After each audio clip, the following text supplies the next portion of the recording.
I'm just going to kick off first of all with a big thank you to all 3 projects. It's been lovely to work with you. I know it's been hard at times. Ofsted, for example, you know, stepping into the process halfway through. And I know that for some of us, with all the other things that we're juggling, really hard to keep them going. But it's been a real pleasure. And it's such a pity that we're not carrying on with this straight away next year, but it's been lovely. So I'm going to kick off. We're going to go by the order actually put on the menu for the day.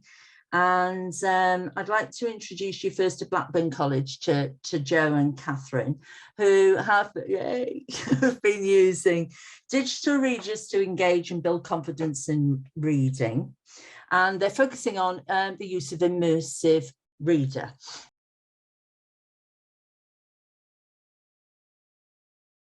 Good morning, everybody. It's great to be here and just to share what we've been doing. So we were looking at the Immersive Reader, and our project wanted to investigate how Microsoft Immersive Reader could be used to build reading confidence and help learners access more difficult texts. So by exploring possibilities for the classroom use, and then moved on to explore its use with the help of additional learning support, our ALS department. Can I just, are you showing something at the moment? Yeah, we're showing the thing link. Can you see it? No. Somebody want to be explaining what thing link is while Joanne and Kath get that open? Just for those of us who've not come across it before. Have you not? Right. Okay. Have other people used it before? ThingLink. Right. It's smashing. It's essentially, I don't know the technical terms for this, but you get a presentation picture, and embedded into this picture are links to maybe a bit of video, a little bit of info. Look, perfect. I can shut up now. Thank you so much. Thank you for filling the time. So, as I was saying, our research was all about seeing how the Microsoft Immersive Reader could be used to build reading confidence and help learners access more difficult texts. To do that, we liaised with the ALS department because we found them a really useful resource in terms of taking our information forward. So this is me and Kath. That was after the research. Yeah, we're absolutely shattered. And Immersive Reader is really, we've got a short video here. We're not going to show it you now, but you can look at it when you want to. It's really useful because learners can chunk short amounts of text. It's got a translate feature for single words and whole documents. It's got a word class identifier. So for English, it's really, really useful. And for our students in our college, that translate button is really useful. So we've got a short example of Immersive Reader, because the good thing about ThingLink is everything's got the Immersive Reader built in. So we just show you 30 seconds worth.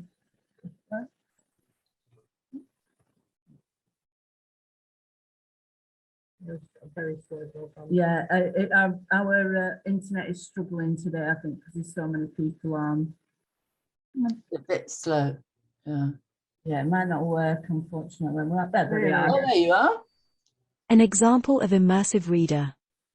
The morning of June 27th was clear and sunny, with the fresh warmth of a full summer day. The flowers were blossoming profusely and the grass was richly green. The people. Okay, so you can see how it's not giving a lot of inflection to the text, which is really ideal for students who use technology, reading technology for the exams. So we liked it. So, and we have some, this is our stage one. I've gone, there we are, sorry. So we do it in 2 different stages. So our initial phase was to try and use it across whole classrooms. And we got some very mixed results. So the use of the IT wasn't straightforward initially for us or for the students. Some students used the opportunity to just drift off on the internet. They weren't on task. And it was difficult to monitor who was engaging with the reading tasks. So we've put our lesson resources for that lesson here. You're welcome to have a look at them. And the teacher reflection on that lesson is here. Actually, no, I wanted to show you.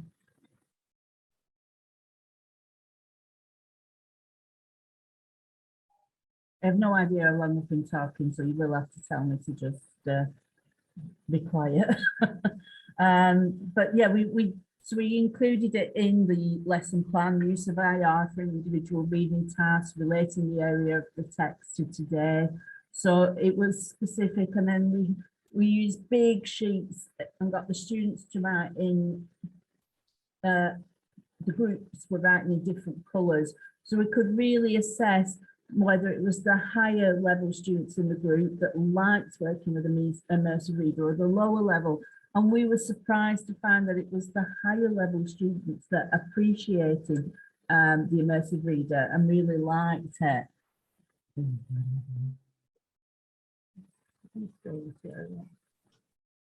Apologies, it's the Zoom thing keeps coming at the top.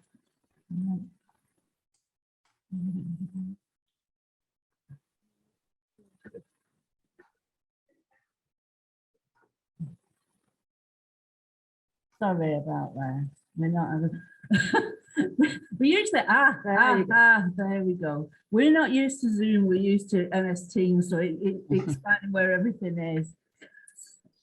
So phase 2, we decided to concentrate instead on individual learners, and that allowed us a little bit more capacity to develop the IT and which format they preferred to work on, and that's where we started to bring in ALS. So we delivered training to ALS. That is also available here. You can click straight into it. I'm not clicking into it anymore just now. But we did it over 2 weeks, the training for ALS, because there's quite a lot of them and they all need to be on a computer. And the lovely thing was the second group were coming back saying there was a real buzz in their staff room after they'd done the training, and that they were looking forward to doing the training, the second group, because they were already working out how they could use it, what learners they could use it with. They just needed to know how to access the tool. We've got some student feedback here for you. So these are some speech bubbles. One said it doesn't read correctly. My favourite sounds doesn't sound like a human, and it's so simple. Another one said it didn't take 30 minutes to get on it. I think they meant the opposite. Somebody said they liked it because when reading it helped us understand the situation.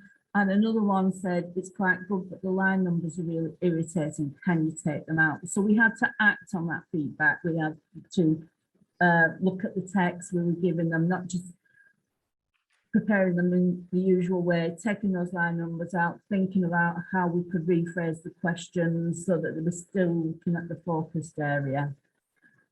So we've got some feedback here for you from the teachers.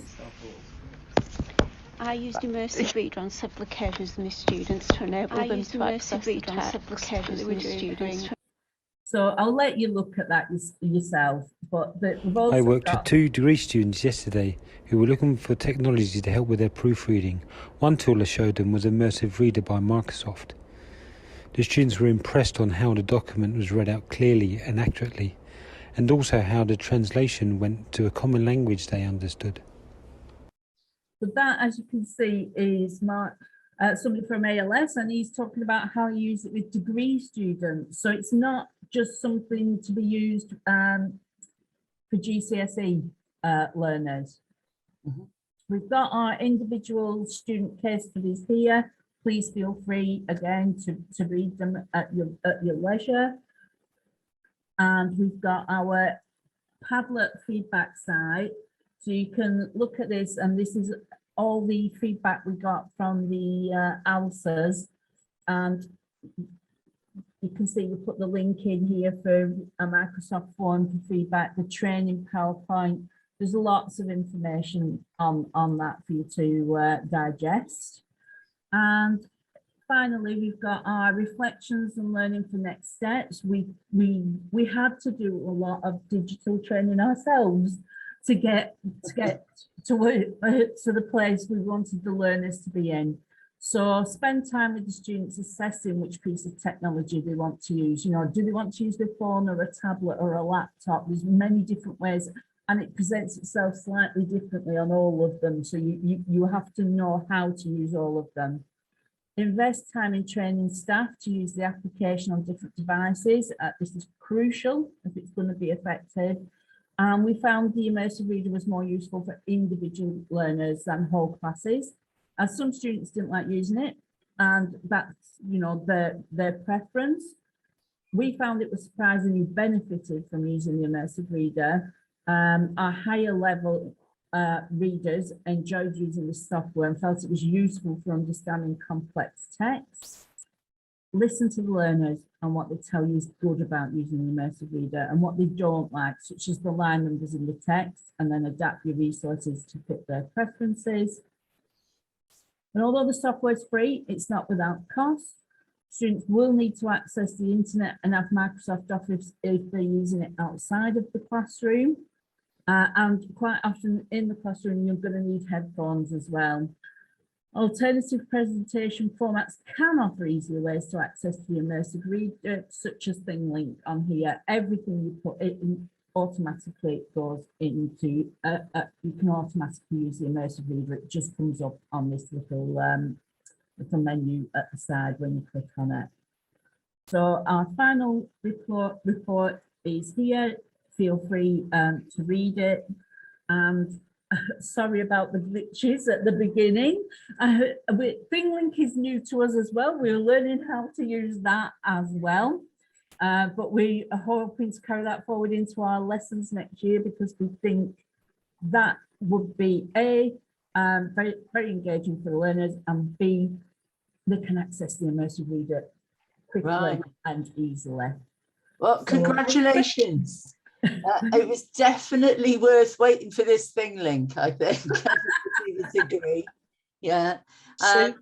Super presentation. Isn't it lovely? Yes, it's really, really nice. And what I particularly appreciated about it was that it is all on one page. So, and I think, am I right in thinking, Kath, that you've actually started using some of this with your learners already? Yeah, we're planning it into the lessons next year, because you can actually embed ThingLink into a PowerPoint. And so what I've been doing, they have 360 slides. So I've been hiding information in the landscapes so that they have to go and find things and read things themselves. But we'll use it because it's actually the easiest way to use Immersive Reader. Right. So we found it's the easiest way for them to access it. So embed the text in this, and then they can access it themselves. Because you can present it live as well. If they're in the classroom, you can just present it and do QR code, where it'll take it straight into the mobile phones. So Okay. it should be an interesting. Could I ask you to stop sharing that, so maybe we can see everybody, and then if people have got any questions? I've got a question, if I may, Sharon. If nobody else has got any, I won't foreground my question. Go on. Go on. I was just wondering, I was very interested in using the Immersive Reader as a proofreader to put your own text in and get that read back that you've written yourself. I think that would be a really useful tool. But my question is, how much did it, in your opinion, did it improve learners' reading ability? We found it improved their sort of, it improved the knowledge of context, actually. So the one of the lessons I was working at was quite a hard topic. We were looking at like it was a health, and we were looking at a non-fiction text about cholera in London. So it was a 19th century fiction text.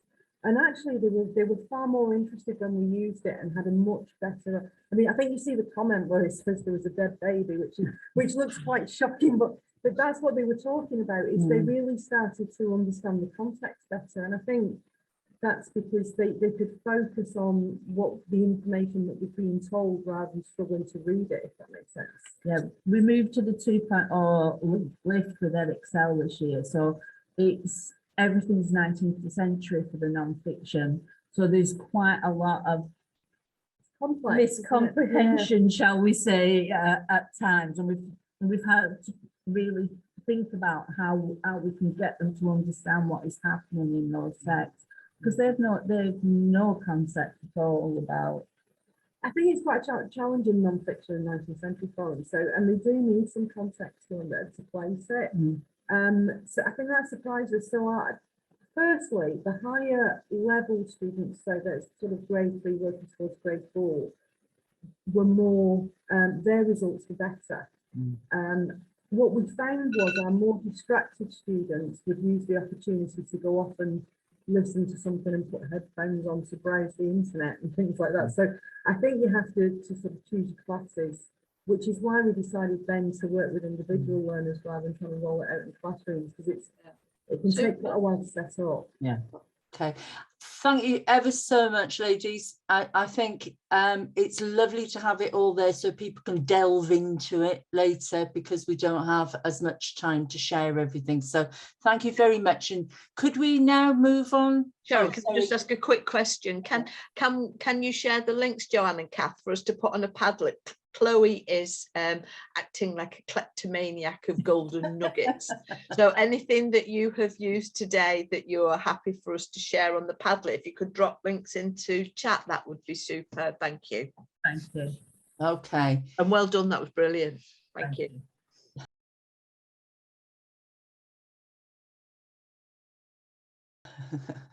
Right, so we're going to move on now to Boston College. Yeah. Hiya, Jeff. Yeah. Hi there, Sharon. I think you've got Tracy there as well. We have Tracy. Hiya, Tracy. Yeah, both from Boston. So your project was set up to evaluate the impact of small-scale intervention, wasn't it, on non-native English speakers who were struggling to take advantage of their vocational class. Am I right? Perfect. Perfect introduction. Lovely. And I don't want this to sound like an Oscar speech, but we couldn't have done it without Sharon. We started off with a team of about 15, and it just ended up with Tracy, myself, and Sharon. So it was fantastic actually to have Sharon on side, and I'm sure she had more sleepless nights than I did trying to help us through it. So yeah. What we looked at was that small scale intervention for our non-native English speakers, as Sharon's just said, really. I don't know whether any of you have watched the news recently and identified the level of, social cohesion, or the opposite of social cohesion, really, as what we've experienced just recently in Boston. So this is a two-pronged attack really for us.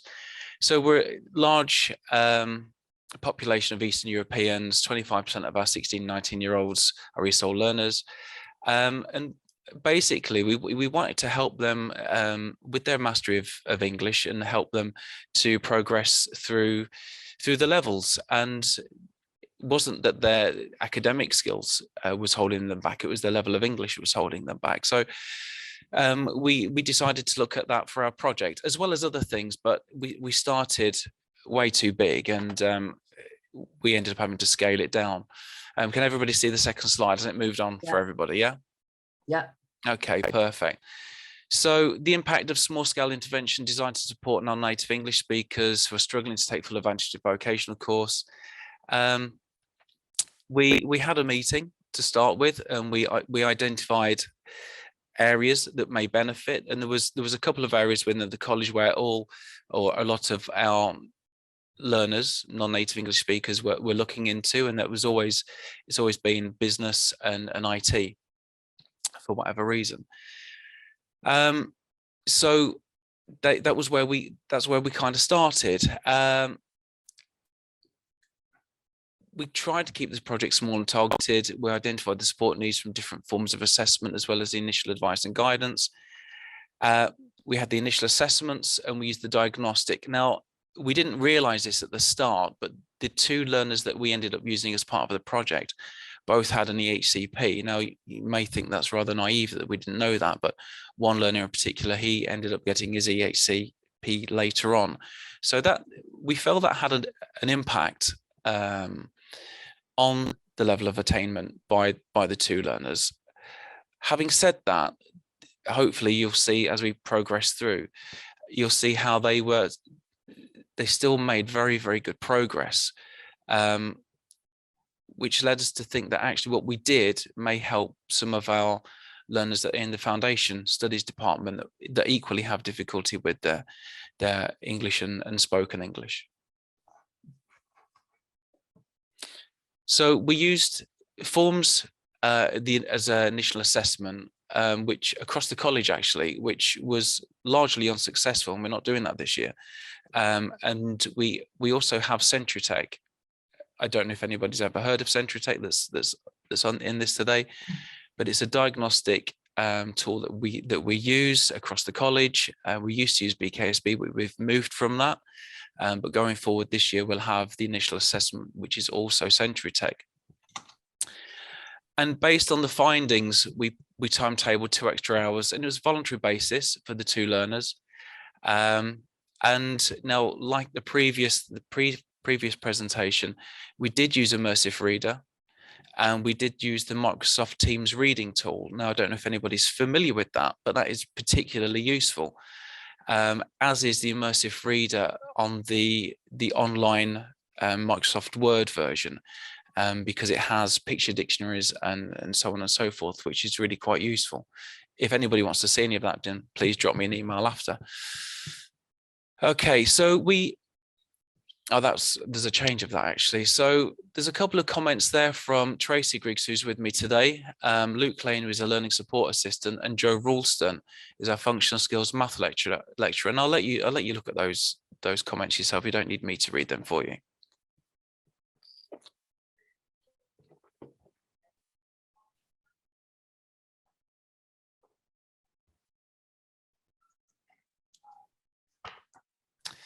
It's important also to identify that learner N, as mentioned there. We think that he has selective mutism, which obviously gave us additional barriers, ones that we have overcome, not 100%. And we're continuing to work with this young man even now, even into the summer, and he's coming back next week to again do his entry 3 speaking and listening, because of the difficulty that he was finding. It wasn't identified on his EHCP anywhere. It's just something as a college that we've identified.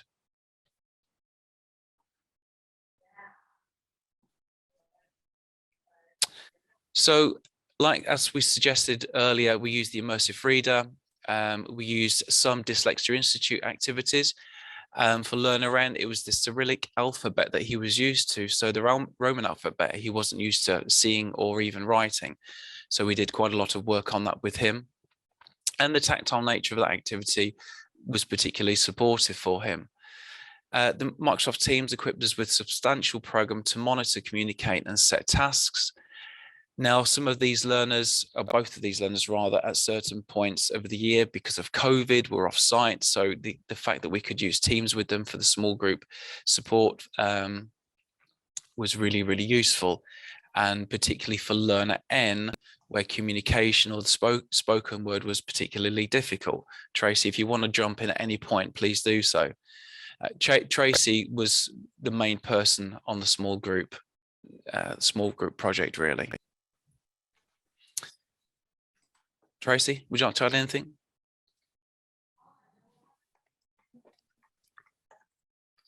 Yeah, I can just say that at the start it was quite difficult to, especially the learner that we have subsequently identified with selective mutism. It was very difficult, and it was trying to encourage him to speak. But obviously we didn't know that at the time, but many different things came into play, such as he wore a COVID mask repeatedly. So we looked at how we could support his fear of catching COVID, and we got him a clear visor to wear in the sessions. There were lots of different threads that came in that posed challenges, but we'll perhaps explain more as we go through. Okay. So if you can draw your attention to this with reference to the reading assessment. So this was as we were going through the project, really. And again, don't need me to read it throughout, but focus work done around understanding text, questions about text, and understanding questions words had enabled him to make substantial progress in his understanding. So that was from the functional skills. And the LSA, there's another comment there from the LSA, and you can see that the first reading assessment, he got 45% all the way up to December's reading assessment, where he achieved 87.5%, a significant improvement for this young man. And Learner M, which was the other learner part of the project, he went from 75% in October to 86% in March. And that was a reading test that was done through Microsoft Teams. Mm-hmm. From the IT tutor, both of these learners ended up being on the IT program. Now, with Sam, she was the IT teacher, she was amazed from the start with Learner N particularly, how the resubmissions that he had to do for his IT. And then towards the middle to the end of the project, he was achieving merit and distinction. In fact, he's the one that's actually being able to progress onto level 2, as long as he manages to fulfill his entry 3. So, you know, massive strides he made. We thought it would be the other way around, actually. We thought Learner M would be the one that would make better progress, but it appeared the other way, actually.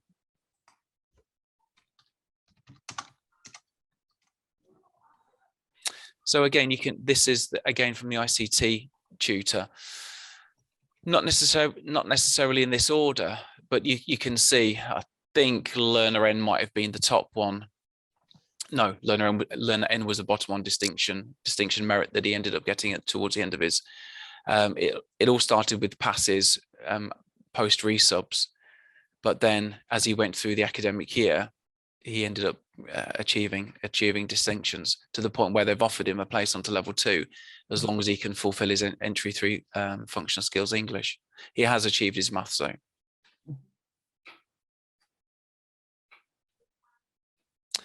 And those of you that are not familiar with Century Tech, this is attempt 1 and attempt 2. If you can see on the bottom, 96% completion, and the score was 70%. And that was in September when he first started with us. And then in May, he went from 98% to 98% completion, a score of 90%. So an increase of 20% there over a relatively short period of time. That again was Learner N. And then furthermore, for the other learner, started off with a completion of 92%, then went to 100% and jumped from 30 to 60%. Again, fantastic success with what we were doing with these 2 people in this small group. Now, they were extra timetable sessions, they were voluntary, they were first thing on a Monday morning, which isn't always particularly great, I know. We have a learning support room, and they were using both Century Tech and activities that had been designed by Tracy Griggs. Mm-hmm. And the reading assessment, which is also done through Teams, I'm not sure if anybody's familiar with this. We used vocationally relevant words, as you can see there, the ones that have been identified.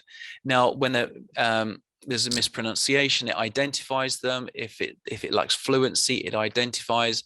If they've if it's a text that they're having to read rather than individual words, it identifies if there's been any insertions from themselves. And we can check accuracy. We can, that's on the left hand side, we can see a camera. There's normally, it's a recording of them. You can see them actually reading the text out and identifying whether there's any stutters or stammers as they're progressing through. It was interesting with Learner N that we suggested was the selective mutism, that actually when he was communicating through a computer, it was a lot more fluent, and which is probably why he's gone down the IT route, I guess. Okay. So go on, Sheran. Push you on a little bit, That's Jeff. okay. Sorry, Sheran. I'll move on. People want to know more about these things. I think if we post, you know, you can post your. Absolutely. Yeah, that would be great. Just moving on a little bit, maybe towards the end of your presentation. And okay. So I was hoping to get some videos on here. This was the support worker. This was towards the middle and the end of the project. He identified how much more interaction he had in the group. Now that was important for as part of the group, but equally that social interaction and social inclusion, really within the group and college. The triangulation supported significant benefits over a very short period of time, bringing all the staff involved in the progress of the learners together has allowed them to share ideas, different teaching strategies, and the effectiveness, as well as utilising the expertise of all support staff. And again, that's something that we want to continue next year. You know, often areas work in isolation, and which is really difficult for some of these learners, but this particular learning support assistant worked across the department, and that was very useful for this group of learners actually. Next steps, final slide, explore the joined up approach further for next year. As I've just said, increase awareness of significance of the LSA roles, develop use of additional applications and resources to support learner progress. And although the method of delivery is not without problems, it did work and learners did achieve and make excellent progress. And I've since spoken to the Foundation Studies Department and shown them part of this presentation and some of the resources that we used in everything that we've used, and they're actually going to take it forward into their area as well. Fantastic. Thank you very much. Oh, thank you. That was great. Jeff, Tracy, thank you for all your hard work there. If you just exit share for us, Jeff, we'll stop sharing. There we go. That's it. Stop sharing. Fantastic. I put a few questions on there. I'm just wondering if we could just have one, maybe, or two questions. I've got a quick question, if I may, Sheran. Well done, Jeff and Tracy. That was brilliant. I've been involved in your project right from the very beginning when you first put your proposal together and what have you. And I've been following it through Sheran's meetings each month and what have you. Well, my question is you talked about doing the reading assessment with vocationally relevant vocabulary. Was the teaching, the extra time that these students had, was it based on vocational English or generic English, and what kinds of things did you do? I'll let Tracy answer that one, if she can unmute. Yep. Hello. Super. Yes, it depended. Some of the time it was generic and sometimes we dipped into their vocational area. But with close collaboration with the course tutor, which was an IT tutor, they were very willing to get on board and play a significant role, to be honest, because they had a session which could be used to whether support IT, whether support this English.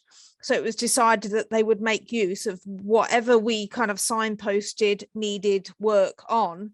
So we sort of said about the IT terminology. So time was given to that in this extra IT session. So it kind of turned around that the extra session where, you know, it would be used for whatever the learners in that class needed it for these two learners, it was specifically aimed at reinforcing the English in the, you know, the area of the IT, which worked well. And later on, sometimes that extra session within the IT was also reinforcing the general English. So it depended how things were going, but there was a constant conversation between the IT tutor and myself. And whenever we moved forward and we were changing skills, the emphasis was on the reading, we moved to the writing. And then what they did in that session reflected what we were doing in the support sessions. So in the IT main course, they were also, reinforcing exactly what we were doing in the support sessions. I think that was one of the key things. Very often you don't have the opportunity to until you've got a project like this, which tends to sort of push it a little bit more to the forefront, that you do need to have time to talk to each other. And the triangulation of that support has been really effective. There was also, I was just going to pick up on that, if I may, just quickly, very quickly. Did the IT tutor come to you, Tracy, and say, look, this student is struggling with this in an IT class, can you help with that? So for example, I don't know, writing an assignment, or this particular vocabulary that we're doing, they're really struggling with that. We had conversations about general English, and then we talked about the IT and identified where there would need to be support. So the tutor said to me, well, what I can do then, you're focusing on the support, on the vocabulary needed for, what we're doing on a weekly basis within classes to help them progress.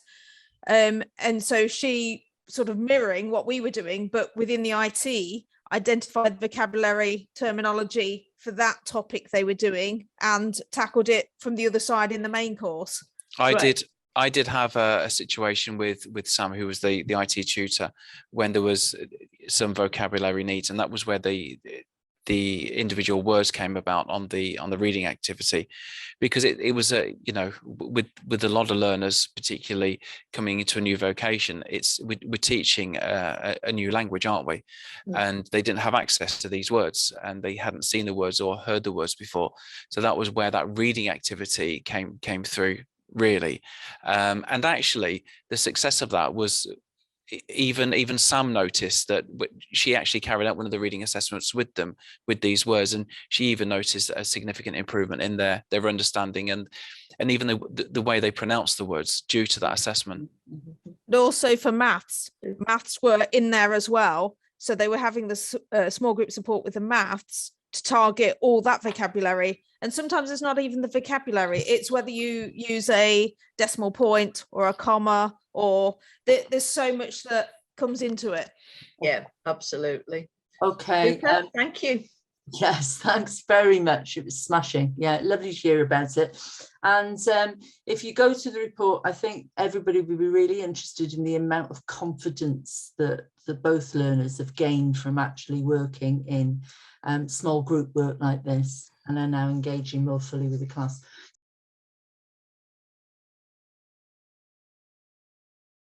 Hiya, Helen.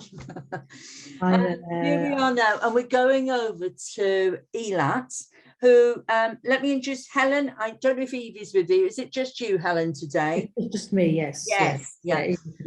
Now, Helen set up a project to support the launch of online ILPs designed to help staff to help their learners engage with the formulation of the goals, and to really to appreciate the process more, wasn't it? The significance of the process. So if I could kick off with you then, Helen, and you present your findings, that would be great. Okay, well, thank you. So as Sheran said, our project was about getting learners to formulate and also to own their goals. That's life goals and learning goals, and we really wanted them to be able to link the two as well. And so at the outset, we did have a couple of starting points. I'm just quite interested to see if you yourselves share them. No time for Mentimeter, as directed by Sheran. So I'm going to ask you to use your Zoom reaction buttons to respond, if you wouldn't mind. So I'm going to give you a statement, which is: goal setting for young people and adult learners is key to achievement and process. So if you strongly agree, could we have clappy hands? Thumbs up for agree. So it's weird face for disagree. So I've got 2 clappy hands, 3 clappy hands. Okay. So I think probably people, maybe it doesn't work if you've got your cameras on. Anyway, so cameras on, yeah. we Yeah, so when we did this with our tutors, we tended to find that it was the people who had the backgrounds in coaching, mentoring, or other one-to-one support who did the strongly agreed, whereas a lot of the other tutors actually just often agreed. We had another statement which we ran past the tutors, which was, there we go, whoops. Number 2, in time-pressured FE, goal setting can become formulaic and or tutor-driven, losing authenticity. So if you wouldn't mind, people with their cameras on, maybe just telling us strongly agree, disagree, freestyle your icons for Definitely. disagree. Oh, it does work, yeah. Okay. Okay, and that's kind of nice to see that people still strongly agree, because oh, we've got an agree there as well. So again, probably the people who had a lot of the classroom tutors strongly agreed with this one. Apart from people who did, again, a lot of coaching and mentoring, they tended to just agree. I think no one disagreed at all. Anyway, so thanks for those responses. So I'm going to move on now to the project, which kind of grew out of these 2 starting points. And of course, there's time for the questions at the end. So just some context about ELAT. We're a small education charity based in Hackney, East London, and the mission is to support young people and adults to achieve their potential. So we work with adults and run classes in life skills and in vocational subjects, mainly IT, but also teaching assistants. And we have a 6th form, which has a high proportion of students with special educational needs, EHCPs, disabilities, or people who've dropped out of school. The timing was really good for us to do this project because ELAT had just invested in Pro Solution with the add-on student portal. And it meant that our ILPs could go online and be easily accessible by both tutors and students. Previously, life skills in particular had struggled with lots of messy hybrids, having been paper-based until lockdown. So the aim of the project was to ensure that learners and tutors had the tools and the support they needed, whether technical, logistical, theoretical. But something always goes wrong, and in our case it was that the student portal was actually delayed until semester 2, which meant that we couldn't do the technical logistical support in semester 1 when the main bulk of the project was going on. But anyway, so the participating groups, we had 2 from our 6th form, the personal social development and one of the English functional skills classes, and then we had 2 adult groups, ESOL level 1 and level 2 vocational course for adult ESOL learners. That was in the level 2 support work in schools awards. So I'm going to move on now to the different approaches that we trialed. So once we got our project team together, so there were 4 of us, well, there was 3 at the beginning, then we added someone else at the Christmas. But so once we got set up, we sort of found our starting points. We quickly agreed we should kick off with a kind of a goals boot camp, because quite a lot of tutors were saying they weren't particularly confident in the goal setting area. We wanted to look at how can goals help students, how to tie in the learning and the life goals together, and how tutors can facilitate this. So we invited an ex-ESOL tutor who's also a life coach, that's Shegs Messiah, to run our workshop. And he brought along a motivational text, and it's called Establishing Dreams and Goals by Jim Rohn, and you can see it, a clip of it here. And it's a text that he'd used quite regularly, and it was the basis for our first trial. So this text was used by all 4 of the participating classes, as well as quite a lot of others, because the tutors had been to the workshop. And the point of having this text kind of at the center of the activity, it was to get the learners to think about why they were doing the course, why were they here today, because we felt this was quite an important driver for their success. And then to support the text, to make it fully accessible, some tutors devised pre-reading activities, and there was a lower level version also made, so to ensure accessibility. So that was the first trial. Then the second approach, it used a journey metaphor.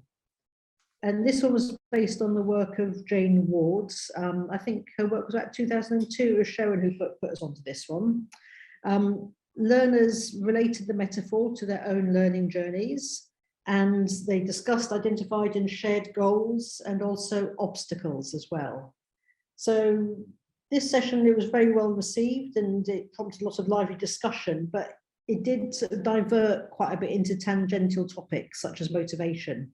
So perhaps it wasn't quite as goals focused compared to the motivational text. But the students did a pretty good job of writing goals afterwards. And we did feel that if we gave it some tweaking, it would be quite a useful addition to the toolbox. Bearing in mind that quite a lot of learners, come back to ELAT and stay with us for a while. So we do need a variety of approaches to this. Anyway, so this trial was done by the ESOL students studying for the entry-level teaching assistant qualification. And it could be a complete coincidence, but a surprisingly high number found work either before they ended the course or straight after the course. So we'll see if that happens again the next semester. And the third approach, this was one-to-one support with volunteer mentors, and this was focusing on raising aspirations, identifying both life goals and smaller steps. And this was involved the sixth form learners, and it used volunteers from one of ELAT's corporate partners. So using these volunteers, it gave the capacity, obviously, to do one-to-one, and it had the benefit of introducing learners to new people in a work environment. And so the way it worked was that learners prepared questions for the volunteers prior to the session about their goals. And obviously the learners were briefed, the volunteers were briefed as well. The pairs were put into breakout rooms, so the whole thing took place on Zoom. They were given drop-in support by the ESOL staff, so the ELAT staff. And the feedback showed that the preparation of the students and the briefing did mean the time was well used. Feedback was that the students did gain confidence in expressing and exploring their goals. Some students were applying for college, so this output actually fed into their personal statements. So they were the three trials. And so, what did we learn from this? Well, we had one finding which did surprise us, really, because ELAT's sixth form, it's 80% male, 70% special educational needs, most of whom are VHCPs, and age 16 to 21. On the other hand, the ESOL classes are about 80% female, mainly 30 plus. So we kind of started with the assumption that the needs and interests of the two groups would be quite different. So I think that was our surprise, that the motivational text, and that's the one that we trialed across all four groups, it was equally well received, and it was, judged to be equally effective across the groups.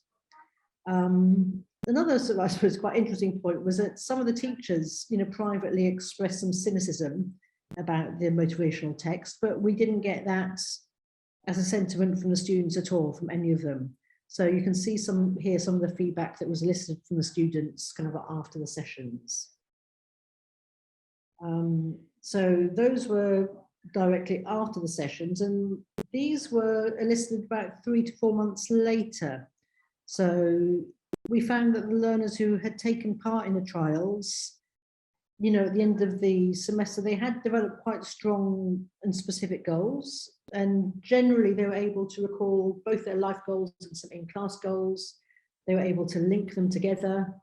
I mean, you'll see in the next slide is always quite a work in progress.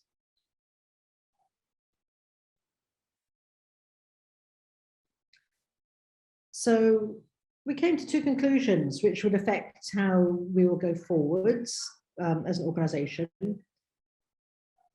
And the first is that, goal setting is a long-term endeavour. I think it was Imtiaz, I'll read out his quote here. He said that students are familiar with the concept of goal setting because they have formal reviews, course targets, ad hoc goals, but it does often take at least a year at ELAT for them to gain the confidence to express aspirations and to plan steps to achieve these. And so we concluded, the process, it really is iterative. it's essential that the tutors slow it down, give it time on the scheme of work, and always talk beforehand. Another conclusion, it was a realization, it came from Evie, and she said this action research has changed the way I teach. I think more about how the learners learn, how to make them independent. It is something I have changed. I do a lot more on study skills and critical thinking. Goal setting and everything else now takes up more time, but it pays off. The learners know that achieving their goals is ultimately up to them, and I cannot do it for them. So from this, I think we realized that we needed to recognize the ability to set goals is not instinctive. Scaffolding is key, and tutors need that support to confidently do this scaffolding, and so they can also facilitate the peers to do that as well. So yeah, that was the project in brief. Okay. Have you come to, so what are you thinking? What are you thinking about in terms of next steps? I've put a couple of questions in there. Maybe if you stop sharing and then we can see everybody. Yeah. What do you think? Yes, so I think that what we've been working on kind of since we wrote up the project really is getting people familiar with the digital platforms and confident doing it. And actually, we have just had the students have done their first set of goals. And what we've realized is that, yeah, it needs to be repeated every semester. People need to practice this. You know, tutors need to be reminded of it. So it's something that we really want to get into our quality cycle. Mm-hmm. I'm just looking, yeah, because you mentioned it, what Imtiaz said. I mean, I've just put up there, are you going to actually be sort of building it into your schemes of work so people are trialing these approaches, yes. Get them in, Absolutely, yes, yeah. So that was the key thing. It needs to have time on the scheme of work. Yeah, and not be too you know, it's very easy to crowd this out, and so, but you know, things are a bit more relaxed early, so you know, get it in. We can't do it at the beginning. There's a lot of resistance to this, but we need to timetable it. Absolutely. Can I just pick up on that? Thanks very much for that, Helen. I've been following it with great interest all year, your project, through, you know, my meetings with Sheran and what have you, and congratulations. It's a really interesting project. I think that for anybody to achieve any goal, you have to have a clear vision of what you want to achieve, where you're going and what have you. What has always intrigued me from the point of view of goal setting and that kind of thing, which is often a challenge, I think, in the teaching profession, is marrying visionary goals to the nitty-gritty of a curriculum.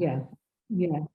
So have you sort of kept this distinct from the curriculum? Do you have something separate for the curriculum, or are you trying to merge them in any way? Yeah, so it depends very much. I mean, obviously, yeah, I mean, you're going to get someone in an ESOL class, and you know, their goal might be able to, well, I don't know. I mean, it depends, because on the whole, we tend to encourage goals like, you know, being able to write your email to complain about this or that, or to communicate with, you know, these sort of things. So those sort of things do fit quite nicely into life goals. I mean, obviously you run into problems if it's, you know how to use the present perfect. It's well, yeah, quite. To relate that. It's just well, that I want to become an astronaut. Yeah, it's that kind of, you know, if somebody's got a goal, got a goal that they want to write an email, shall we say, and they're in a lesson and they're not doing anything to do with emails, how are you marrying those two potentially conflicting things? Supposing you're looking at, I don't know, an ESOL class, and you're looking at giving direction, shall we say, and this person has got in their goal that they want to write emails and what have you. How are you marrying those two different objectives, if you like, up in a session? I mean, it's intrigued me always, this. Yes, yeah. I mean, I don't know. I mean, I hadn't really flagged that up as a concern because, you know, when people join up to the class, they have a curriculum, and the curriculum is kind of, you know, is broader than their narrow goals. And in a sense, you know, the curriculum is actually a learning, you know, it's a set of learning goals in itself. Yeah. I So don't think- yeah, I was just curious, really. It's like the eternal question, really, isn't it? For I think that this skills for life learning. How do you marry? Yeah, I mean, I think this is something that probably does confuse tutors a bit, and is one of the reasons why tutors often don't feel that confident with it. And I think sometimes when you get these things, you can't necessarily sort of square the circle. You just have to say, just forge ahead and don't worry too much about it. Because once you start trying to unpick the whole thing, it just becomes so complicated. Yeah, absolutely. But that doesn't mean to say that, you know, it doesn't mean to say that there is no kind of like logical basis to what you're doing. It's just, I don't know if I'm expressing this very well, but no, I understand sometimes. perfectly. Yeah, super. Thank you. Can I just ask something? I mean, with the sixth form, I thought that was smashing the way that worked with bringing in people, the volunteers from outside. I was just wondering, is it feasible to maybe extend this to other classes? Or I know that you work, I think, with the local bank, was it? Or yes. Yes, there was UBS Bank. Well, actually, we do sessions. The adults do them, but there's slightly different focus. They focus on CV writing and on interviews. So, no, we've been running those sessions for the adults. Yeah. Okay, we've got a couple of comments in here that Tracy, Katerina, and Catherine are going at it in the chat over here. Tracy, maybe you started this line off, the 1% gains thing. Can you tell us a little bit more about that? It was just about making just slight tweaks that will improve. You know, it might just be about setting your alarm 5 minutes earlier, so you've got the time to get yourself to class, you know, on time. But all these tiny, small little tweaks help. So it might help you in the class, with your work, with your progress, as well as in life. And it's like a ladder, but you're building in smaller steps. So you make these tiny little tweaks, and you take these steps, you know, tiny little steps, but the tiny little steps add up, and you're making bigger progress, bigger gains. Yeah, very interesting. Thank you ever so much, Helen.